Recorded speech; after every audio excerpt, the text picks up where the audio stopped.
buenas noches. Bienvenidos a una nueva temporada de Aragoneses. Para inaugurarla, hemos querido invitar a un buen amigo de esta casa con el que siempre es un placer conversar, ya sea de cultura, de cine, de famosos. Luis Alegre, profesor universitario, periodista, escritor, muchas gracias por acompañarnos. Un placer, Victoria, encantado de estar aquí. Vamos a empezar por el principio, porque Luis Alegre es lechago, pero lechago también es un poco Luis Alegre. Hombre, yo sobre todo creo que el lechago está dentro de mí y no me quiero apropiar yo de la identidad del lechago ni muchísimo menos, pero sí que forma parte de mi vida, de mi personalidad, y el hecho de haber nacido en Lechago y pasar allí mis primeros años y luego ir tan a menudo como voy, pues creo que es algo que es esencial en mi vida y que ha condicionado mi manera de estar en el mundo, desde luego. ¿Pero te han nombrado ya hijo predilecto, no? Es que Te han ese dedicado tipo un de... pabellón que casi es mejor, ¿no? Sí, sobre todo es mucho más exagerado, diría yo. En Lechago no existe la condición de hijo predilecto, ese tipo de nombramientos no se celebran. Entre otras cosas, Lechago no tiene ayuntamiento propio, es una pedanía de Calamocha. Tuvo ayuntamiento hasta el año 71, pero desde entonces somos un barrio de Calamocha, que es el otro pueblo de mi vida y donde pasé buena parte también de mi infancia y de mi adolescencia. Pero lo que decías del pabellón, pues desde luego es un honor absolutamente desproporcionado. Yo cuando me llamaron y me dijeron que querían el pabellón que habían construido en Lechago ponerle mi nombre, creía de verdad que era una tomadura de pelo. Pero luego has conseguido también que haya la primera biblioteca y que se dedique a Félix Romeo. Además creo que hay una historia preciosa detrás. Bueno, Félix Romeo es hijo de Lechago, porque aunque no nació allí, su padre sí que nació allí y buena parte de su familia es de Lechago. Entonces resulta que a Félix, que era una fábrica abrumadora y fantástica de ideas, algunas surrealistas y otras pues totalmente sensatas y realizables, pues a Félix se le ocurrió una idea. Cuando se pensaba que el pantano iba a inundar Lechago, porque ahora existe el embalse de Lechago, pero el casco urbano no está inundado por las aguas, ¿no? Pero hubo un momento en que se pensaba que sí, que el pantano iba a inundar todo el pueblo. Entonces a Félix se le ocurrió la idea de crear la biblioteca sumergida de Lechago, es decir, que una vez que las aguas anegaran el pueblo, echáramos libros y en el fondo del pantano pues se creara la biblioteca sumergida. Cuando ocurrió su desaparición, que es una de las peores cosas que me han pasado en mi vida, sin duda alguna, pues como homenaje se nos ocurrió que sería bonito que si algún día existía una biblioteca en Lechago, que nunca había existido, pues que llevara su nombre, ¿no? Y este verano hemos podido cumplir ese sueño, ¿no? Que exista la biblioteca Félix Romeo de Lechago y que además está justo detrás del pabellón. Y además creo que pudisteis celebrarlo a lo grande con muchos amigos que fueron ahí a Lechago a esa inauguración de la biblioteca. Sí, porque fue un momento estupendo. En Lechago hemos vivido estos últimos veranos momentos muy memorables, pero ese desde luego lo fue, porque estaban los padres de Félix, estaba su hermano que intervino, hizo un discurso precioso y vinieron muchos amigos escritores y gente de la cultura de Zaragoza. Y dentro de la biblioteca hemos creado un rincón que se llama el Rincón de Félix, que agrupa los libros de Félix, los libros escritos por Félix, pero también los libros de amigos de Félix que los han donado a la biblioteca y que los han dedicado a la biblioteca, incluidos también películas, DVDs de películas. O sea, por ejemplo, Javier Bardem y Penélope Cruz, que conocieron a Félix, pues han donado a la biblioteca DVDs de películas suyas dedicados, ¿no? O escritores como Miguel Mena o Antón Castro, José Luis Melero, Rodolfo Notibol, Ismael Grasa, José Raúl Usón, en fin, un montón de Antonio Pérez Las Heras, de gente muy vinculada a Félix que estuvo allí y que pues tuvo ese tributo, ese gesto hacia Félix de que en la biblioteca pues existieran libros suyos dedicados a él, ¿no? Desde luego fue un día muy conmovedor y muy melancólico, porque yo todavía no me hago a la idea de que Félix no esté. Vamos a volver un poquito a tus orígenes. Según tu artículo de la Wikipedia, de tu padre heredaste o se te contagió desde muy niño su pasión por el cine, la literatura, el fútbol y el Real Zaragoza. ¿Siguen siendo pasiones tuyas? Sí, también habría que añadir una a las mujeres, que a mi padre le encantaban y también me transmitió. Con permiso de tu madre, supongo. Me transmitió totalmente con permiso de mi madre. Pero sí, yo la verdad es que soy un resultado bastante previsible de mis padres, porque es cierto que he heredado de cada uno pues muchas de sus pasiones, muchas de sus características, su manera de ver la vida, de entender las cosas. Entonces es verdad que mi padre me contagió todo eso, ¿no? El amor por el fútbol, el Real Zaragoza sobre todo, por la literatura, por el cine, por las mujeres. Sí, y de tu madre heredaste el amor universal, ¿no? Y esa pasión o esa afición por cantar en cualquier sitio. Sí. Que no sé si la sigues conservando. Sí, sí. Por ti yo sería capaz de matar, por ti contaría la arena del mar, y que si te miento me castigue Dios. Eso con la mano sobre el evangelio, que te lo juro yo. ¿Te das cuenta? Me doy cuenta, eso, vamos. Eso te pasa me por da ganas provocarme. de arrancarme. No, mi madre, es verdad, que siempre, yo la recuerdo desde niño, cantando en casa, a todas horas, cantando jotas sobre todo, pero también coplas. Y luego también recuerdo que mi casa estaba siempre llena de gente, de familiares, de amigas suyas. Entonces, yo me he criado viendo eso, ¿no? Me he empapado de ese ambiente y de ese amor por la gente, de ese amor por la amistad. Mi madre tiene 87 años y sigue manteniendo su pasión por la amistad, y para ella las amigas son algo esencial, siempre está pendiente de ellas, y ahí me conmueve mucho que a estas alturas de su vida me diga, porque ella no puede ir sola, acompáñame a ver a Paquita, acompáñame a ver a Pilar, acompáñame, y las veo ahí disfrutar de este sentimiento tan hermoso y tan especial que es la amistad.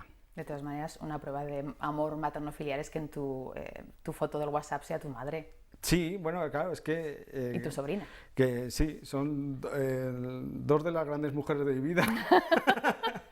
Sí, porque me parece una foto bonita, porque son dos generaciones, mi madre, mi sobrina, yo no tengo hijos, y mis sobrinos de algún modo, pues...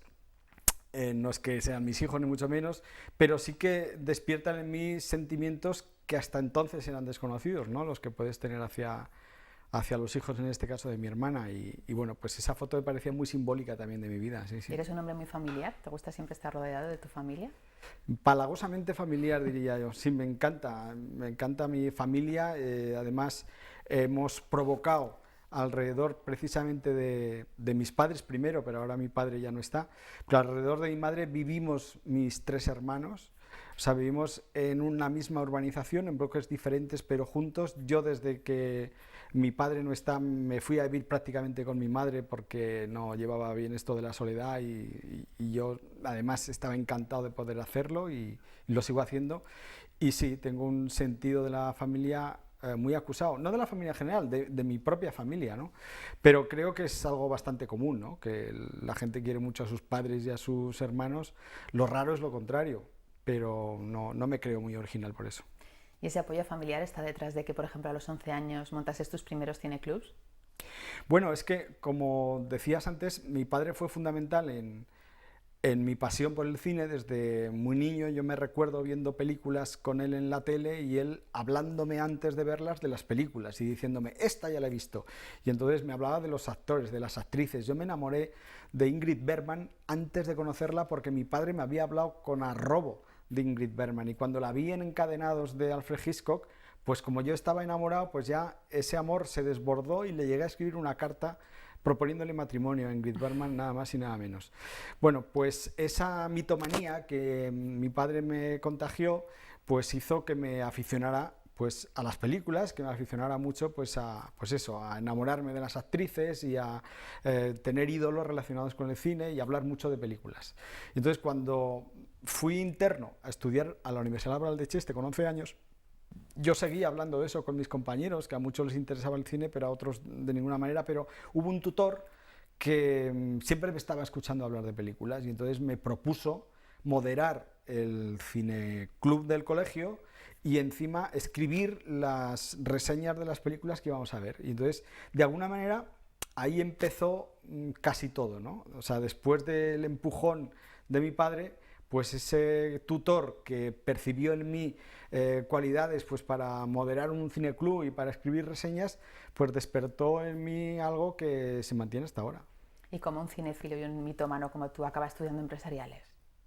Pues primero porque no es absolutamente incompatible. Es decir, creo que en esta vida se pueden hacer muchas cosas, pueden tener muchas pasiones y que en principio no tienen por qué ver. Es decir, te puede gustar la tortilla de patata y el jamón al mismo tiempo y son de orígenes absolutamente distintas. Y te pueden gustar personas de diferentes condiciones, ideologías de todo tipo, y te pueden gustar pues muchas profesiones que en principio no tienen parentescos. Lo que pasa es que es verdad que vivimos en una sociedad que tiende a la especialización y se tiende a encasillar a la gente, y a veces sorprende que alguien que le guste mucho el cine al mismo tiempo le guste dar clases, ¿no? O le guste, yo qué sé, pues saber de economía o de biología. Pero yo tengo una vocación también originada en mi infancia, que es la de enseñante, ¿no? la de dar clases. Yo me recuerdo también de muy pequeño, con 11 años, dando clases a niños de mi edad y menores de mi edad, de 10, de 9, de 8, que venían a mi casa los veranos a dar repasos conmigo, y me encantaba eso. Entonces yo lo de dedicarme a dar clases también es una vocación que se generó en mí desde muy pronto, desde muy temprano. Entonces, cuando acabé el COU, yo, bueno, pues tenía que decidir la carrera, y yo tenía claro que tenía que ser una carrera que me permitiera dar clases. Pero también te digo que si hubiera habido periodismo en Zaragoza o hubiera habido algo relacionado con el cine, seguramente mi pasión por esas cosas hubiera superado lo de dar clases. Pero al no haberlo, pues busqué una profesión o una carrera que me permitiera dar clases y que al mismo tiempo me permitiera entender el mundo de otra manera, porque mi padre ya me había dicho que la economía servía para entender el mundo. Y mi padre, que era de una sabiduría espectacular y además muy misteriosa, porque era él de Lechago y nunca había estudiado, era un autodidacta total, pero había leído todo, lo sabía todo de muchas cosas, y entonces a mí siempre me había dicho eso. Entonces, como por otro lado a mí me gustaban mucho las matemáticas, juntando todo lo que te estoy diciendo, elegí empresariales, porque era una carrera que me permitiría dar clases, como así ha sido. En segundo lugar, que me iba a permitir, a lo mejor, entender mejor el mundo, algo de lo que no estoy muy seguro. Y en tercer lugar, que mi facilidad o mi gusto por las matemáticas pues podía tener una aplicación, porque, como te digo, las matemáticas siempre se me habían dado muy bien. Entonces, por eso elegí empresariales y por eso luego di clases en la universidad. Pero afortunadamente, pues al mismo tiempo que eso, también he podido desarrollar una actividad paralela relacionada, por un lado con el periodismo y por otro lado con el cine, ¿no? Porque ahora compaginas esas clases que das de organización de empresas con ese magnífico ciclo de La Buena Estrella, que además me contabas que no nació en la universidad, aunque luego lo adoptó, que nació en la iniciativa del Ayuntamiento de Zaragoza. ¿Cómo nació ese ciclo que hoy se llama La Buena Estrella? Pues fue una idea... Y que ha cumplido una década ya. Sí, el origen de ese ciclo es una idea que tuvo Juan Bolea cuando se iba a celebrar el centenario del cine en el año 96. Antes ya, en el 95, en los preparativos, Juan me dijo, era entonces concejal de Cultura, y me dijo, oye, ¿por qué no preparas una serie de encuentros, pues 6 o 7 encuentros, con personalidades del cine español, un poco pues como parte de los actos, ¿no?, del centenario? Y me pareció una idea estupenda. Pero tuvo tanto éxito el ciclo, que lo hacíamos en el Salón de Actos de la Caja de Ahorros de la Inmaculada, que Juan me animó a prolongarlo y duró 3 años. Se llamaba Yo Confieso. Acabó en el año 99 porque entonces yo me fui, buena parte de mi tiempo lo empleé en Madrid, en la dirección con Concha García Campoy de un programa de televisión de Telecinco, La Gran Ilusión, y entonces se interrumpió. Y luego en el año 2002, Nieves Ibeas, que era entonces vicerrectora de Protección Social y Cultural, me propuso recuperar ese ciclo, pero ya organizado por la universidad, no por el ayuntamiento. Y hasta ahora, o sea, desde entonces llevamos 10 años, y lo cierto es que todos los vicerrectores que ha habido de Protección Social y Cultural me han animado a seguir con el ciclo, ¿no? Ahora mismo Concha Lomba, que es desde hace varios años vicerrectora, pues también me sigue animando a hacerlo y ¿Qué tienes más o menos pergeñado cómo va a ser el programa de este año de La Buena Estrella o todavía no? Bueno, eso depende siempre de las películas españolas que se estrenan, porque hemos querido ligar películas españolas que se estrenan con los personajes relacionados con esas películas que vienen a charlar con el público alrededor de ellas, ¿no? Que es una fórmula que ha calado. Y entonces, pues a mí me gustaría empezar con Fernando Trueba, que está a punto de estrenar El artista y la modelo, su última película, que se estrena el día 28 de septiembre, y me gustaría que la semana siguiente pues, pudiera venir él. Entonces, bueno, pues me parece además un comienzo inmejorable, porque Fernando Trueba también dio inicio al Yo Confieso y dio inicio a La Buena Estrella, con una de sus películas, y con él también celebramos la sesión número 100. O sea que Fernando es como un clásico de este ciclo, aparte de una de las personas más importantes de mi vida, y me alegra que se dé la circunstancia de que él venga o que estrene una película justo al comienzo de la temporada, ¿no? Y con él, si no me equivoco, tuviste tu única experiencia como codirector de aquella La silla de Fernando que ganó el Goya al mejor documental en 2006, ¿no? No, con su hermano, con su hermano David. Con su hermano David, sí. Pero bueno, me hubiera encantado tenerla también con él porque era un gran admirador de Fernando Gómez.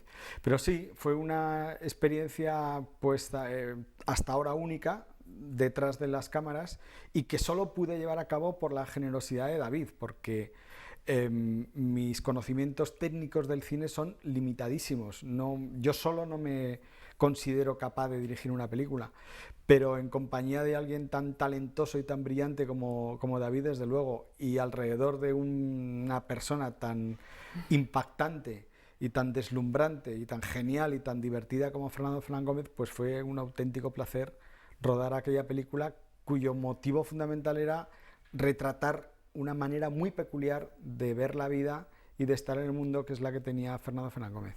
En cualquier caso, esa fue tu primera experiencia de momento como director, pero has aparecido en cintas, has estado detrás de muchísimos rodajes, has cantado también incluso en películas. ¿Cómo va surgiendo ese entramado en el cine español, que es esa relación con Luis Alegre? ¿Cómo nace? Porque me imagino que en algún momento será el primer día que te llevan a un rodaje o que te invitan a participar en una película. Pues mira, he hablado antes de Fernando Trueba y él está detrás de muchas de las cosas que he hecho en ese sentido, de alguna manera o de otra, porque gracias a él haya conocido a mucha gente, a muchos directores y actores y actrices, o porque él mismo me ha animado a hacerlo, ¿no? Pero yo recuerdo que la primera vez que yo aparecí en una pantalla, en una película, fue en una película muy conocida, sobre todo aquí en Aragón, que es La Vaquilla, de Luis García Berlanga. Y resulta que yo fui a ese rodaje a hacerle una entrevista a Berlanga, porque Alberto Sánchez Millán, un gran amigo que también, pues desgraciadamente nos dejó, pues Alberto me dijo, oye, voy a hacer una entrevista a Berlanga, a Sos del Rey Católico, está rodando La Vaquilla, ¿por qué no te vienes conmigo si la hacemos entre los dos? Entonces, bueno, pues yo encantado de la vida. Pero mientras tanto, resulta que yo a Fernando Trueba le dije, oye, voy a entrevistar a tu amigo Berlanga, que eran muy amigos, al rodaje de La Vaquilla. Hombre, dile que eres amigo mío, no sé qué, no sé cuántas. Entonces, efectivamente, fuimos allí, entrevistamos a Berlanga. Para mí Berlanga era Dios directamente y estaba alucinado. Yo tenía entonces 22 años. Y entonces Berlanga me dijo, ¿cómo te llamas? Y le dije, pues me llamo Luis Alegre. Luis Alegre, ¿qué me dices? ¿Y dónde eres? Digo, pues soy de La Chao, la provincia de Teruel.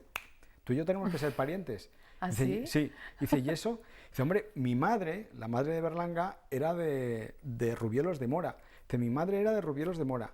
Y tengo un tío que se llamaba Luis Martí Alegre. O sea, que tú y yo seguro que somos parientes. Entonces, le debí caer bien entre eso y la entrevista y me dice, oye, ¿y a ti no te gustaría quedarte en este rodaje y hacer de extra?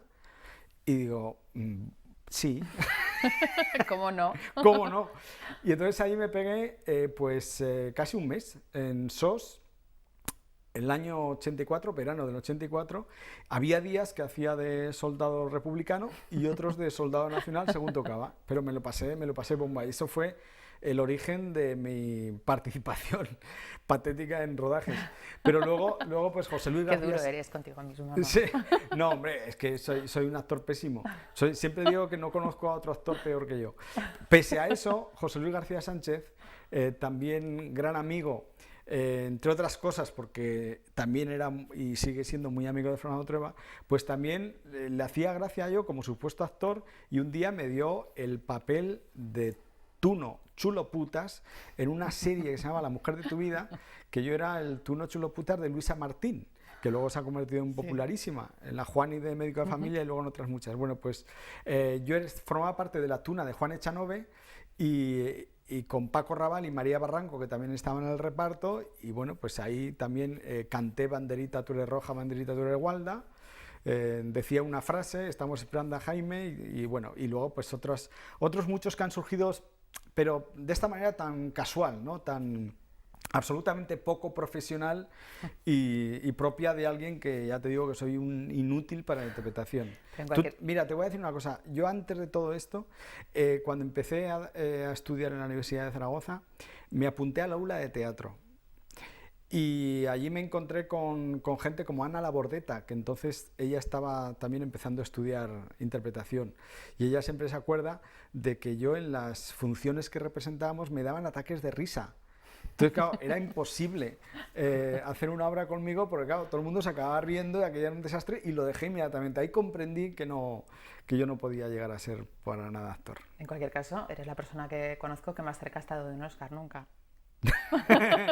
Bueno, pero también en este caso vuelve Fernando Trueba en mi vida. O sea, yo estuve en la ceremonia donde Belle Époque consiguió el Oscar y luego pues acompañé a Penélope Cruz cuando se lo dieron a ella. O sea, que he tenido 2 Oscar por lo menos muy cerca, sí, sí. En cualquier caso, tiene que ser un poco un sueño cumplido el que ese niño que soñaba que escribía Ingrid Bergman, que al final se haya estado relacionando con actores que para otros niños son un mito hoy, pues como Penélope Cruz, como Javier Bardem, es un poco un sueño cumplido, ¿no? Bueno, o ya no lo ves así, tan amigos que los ves normales, claro, los ves como una persona más eso por un lado cercana. Ocurre, ¿no? Pero por otro lado, lo que me alegra comprobar es que hay gente que cuando yo era niño pues pensaba que era absolutamente maravillosa y que luego puedes atravesar una etapa de desencanto como diciendo, ya, pero yo como era niño y lo mitificaba todo, pero luego a la hora de la verdad seguro que Ingrid Bergman es una borde y encima fea, ¿no? Entonces, ¿te alegra comprobar? Fea seguro que no. No, lo digo en broma porque era maravillosa, pero luego te alegra comprobar que efectivamente la vida hace que seas bueno, pues muy cercano a gente como Penélope o como Javier o como otros muchos y que descubras que son efectivamente gente maravillosa, ¿no? Y eso es muy reconfortante. Lo que pasa es que, claro, es muy difícil mitificar a alguien que es muy amigo tuyo, ¿no? Lo mitificas de otra manera, lo mitificas como amigo, pero no lo mitificas como estrella, ¿no? Es una cosa muy, muy complicada, pero yo por otro lado creo que es bastante sencilla de entender. Y bueno, pues es verdad que hay mucha gente que ahora pues Penélope o Javier los puede tener de referente y ahí me gustaría decirles a esa gente que son gente estupenda y que son de las mejores personas que he conocido en mi vida. Y a pesar de ese trasiego de esos viajes, tanto dentro de España como fuera, lo que siempre has mantenido es esa vinculación con los medios, esa vena periodística. Por ejemplo, con Heraldo de Aragón, nuestra casa hermana, pues prácticamente todos los domingos estás ahí y ahora has empezado a coordinar una colección de grandes directores y grandes películas aragonesas. ¿Cómo surge esta iniciativa? ¿Cómo te implica Heraldo en esta colección? Bueno, pues me hablaron de esta idea. Recuerdo que Alicia Tajada me llamó un día y me contó este proyecto que tenía Heraldo de sacar una serie de películas en DVD de directores aragoneses o relacionadas con Aragón y me pareció una idea fantástica. Y digo, hombre, qué maravilla de idea y qué placer poder coordinar esta colección. Y entonces, bueno, se trató de primero elegir las películas, es lo más difícil, elegir las películas, y entonces yo, entre todas las disponibles, porque claro, no todas están disponibles, es decir, Furtivos de Borau no está disponible, no se puede sacar, por ejemplo, ¿no? Que sería una película claramente editable, pero no se puede sacar por un problema de derechos, porque hay que tener en cuenta los derechos que estén disponibles. Entre la lista que me ofreció Alicia de derechos disponibles, pues elegí 12 que me parecían, primero, que fueran muy buenas películas, segundo lugar, que fueran de directores muy representativos y en tercer lugar, que provocaran libros alrededor de ellas que también fueran muy interesantes. Entonces, elegí esas 12 que para mí cumplen esos requisitos. 6 de Buñuel, que es bueno, pues el genio indiscutible no solo del cine relacionado con Aragón, sino uno de los mayores cineastas que ha habido nunca en la historia. Y luego 2 de Carlos Saura, La caza y la prima angélica, que también son 2 clásicos de su filmografía, 2 de Florian Rey, Nobleza Baturra y Morena Clara, pues que son sus 2 películas más populares y significativas, y luego 2 clásicos de la comedia española, que mucha gente además no sabe que sus directores son aragoneses, como el caso de La gran familia de Fernando Palacios, o el caso de Un millón en la basura de José María Forqué, que es otro gran clásico director relacionado con Aragón. Teníamos la suerte además de contar en Aragón con gente súper especialista en las películas y en los directores. Agustí Sánchez Vidal es el mayor experto del mundo, sin duda alguna, en Buñuel, en Florian Rey, en Carlos Saura, y en Borau y en Chomón. O sea, en todos esos es el número 1. O sea, no hay nadie que sepa más en el mundo, que haya investigado más esos directores de esas películas. Y en el caso de esas 2 comedias populares, de Un millón en la basura y de La gran familia, pues también resulta que Javier Hernández y Pablo Pérez son 2 ensayistas y profesores que han estudiado profundamente esos géneros, esos directores, aparte de otros muchos directores aragoneses.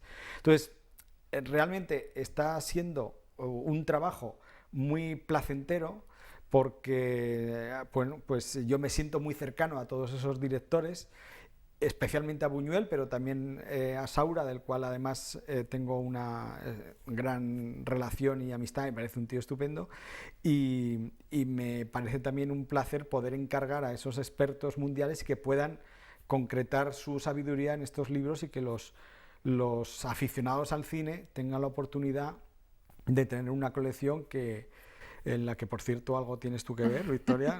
Hay que decir que tú eres la directora, nada menos. Bueno, yo hago mi pequeño trabajo. No... Esencial, como todos los directores. Y que, bueno, pues además, yo cuando vi la del Perro Andaluz, creo que ha quedado una edición muy bonita, muy lujosa y muy de coleccionistas, ¿no? Creo que es de esas colecciones que merece la pena mantener toda la vida. Bueno, cuando acabe la colección traeremos a Agustín Sánchez Vidal para que nos cuente ya, una vez terminado el trabajo, qué sabor le ha quedado. Se nos acaba el tiempo, pero en ese prólogo de estos libros decías que Aragón es tierra de cineastas. ¿Sigue siendo tierra de cineastas? ¿Hay buena cantera aquí en Aragón? Sin duda. Además, llevamos unos años especialmente brillantes. Han surgido en Aragón una serie de directores, primero de cortometrajes, que hay decenas de directores de cortometrajes, pero también de directores de largos en vídeo, e incluso 2 cineastas que han dado el salto a la dirección de largometraje con afán de tener penetración en toda España, ¿no? O sea, de altos vuelos, ¿no?, por decirlo de algún modo. Miguel Ángel Lamata lleva ya varios años con 3 largos que ha conseguido estrenar en toda España, y con grandes éxitos de taquilla como Easy Dizzy, Alto Voltaje, o como la última película Tensión sexual no resuelta. Y Miguel Ángel Lamata es zaragozano. Y Paula Ortiz con De tu ventana a la mía, es decir, ya no se puede pedir más. Una película rodada aquí en Aragón, con buena parte del equipo técnico y artístico aragonés, con una estrella como es Maribel Verdú, Tu adorada Maribel Verdú. Mi adorada Maribel Verdú, o Leticia Dolera, pero con gente como María José Moreno, Luisa Gabasa y todo un equipo técnico, con productores de aquí, que además ha calado muy hondo en Aragón, pero que también ha triunfado en España y en festivales como el de Shanghái. O sea que creo que, por personalizar el talento de los últimos años, pues yo lo personalizaría en Miguel Ángel Lamata y en Paula Ortiz, que son 2, primero un hombre y una mujer, de la generación última de realizadores españoles. Están totalmente entre lo mejor que ha dado el cine español en los últimos años, pero insisto, además de ellos hay muchísimos directores que ahora mismo pues están haciendo cortometrajes o que han hecho largos en vídeo. Germán Roda, por ejemplo, me estoy acordando ahora de él, que hizo que va a estrenar el largometraje Encamados, y que el magnífico corto de Mi papá es director de cine, exactamente, que está arrasando en la red. Bueno, pues El Encamado, que también es un largometraje pues insólito, surrealista, muy buñuelesco. O David Ñáñez, que aunque no es aragonés, pero ha elegido Zaragoza como ciudad para vivir y que acaba de rodar este verano, una película que se titula Side B, también un largometraje y otros muchos, ¿no? Directores de cortos, de documentales. Es decir, yo no sé qué tiene esta tierra, pero desde luego el idilio con el cine es insólito. La teoría más razonable alrededor de esto me la dio un día Vigas Luna, hablando de esto. Que también le gusta mucho Aragón. Que también le gusta mucho Aragón, está casado con una aragonesa, rodado aquí, en fin, y además ha revolucionado los dos símbolos, o dos de los símbolos más importantes que hay en Aragón, erótico, el plata y religioso, el pilar, él los ha revolucionado. O sea, que tiene una estrecha vinculación emocional con nuestra tierra. Bueno, pues con Vigas Luna, un día hablando de esto, porque decían, ¿y por qué? ¿Por qué han surgido tantos directores, tanta gente relacionada con el cine de Aragón? Y yo le decía, hombre, pues es que a mí no se me ocurre otra cosa que el azar, o sea, el maravilloso azar, que nos ha tocado con una varita. Y dice, no, yo creo que no es el azar. Será el cierzo. No, dice, yo creo que es que para hacer cine hay que ser muy testarudo. Puede ser, puede ser. Y entonces yo creo que es que aquí os Somos empeñáis cabezones. y al final lo conseguís. Que es una teoría divertida, pero que igual no le falta, igual no le falta razón a Vigas. Bueno, sí, que se ha acabado nuestro tiempo ya. Espero que siga tu idilio con el cine y con esta tierra. Un placer tenerte aquí como siempre. Un beso enorme, Victoria. Muchas gracias por traerme. Y a ustedes les espero aquí la próxima semana. Buenas noches.